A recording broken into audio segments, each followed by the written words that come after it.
By the way, one of our viewers wondered if closing or delaying schools impacts school funding. Our David Gonzalez verifies.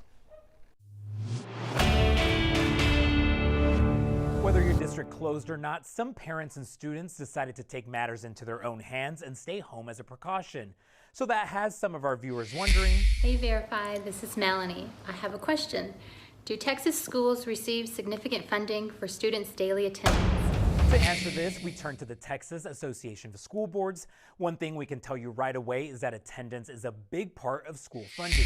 How much each school district gets is made up of complicated formulas created by the Texas legislature and is implemented by the Texas Education Agency.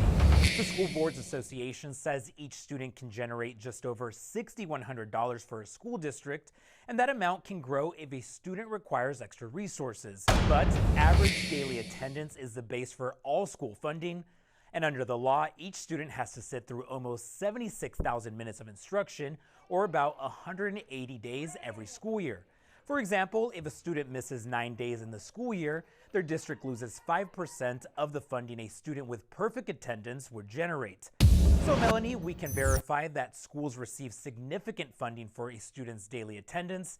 That means schools lose money whenever a student is absent.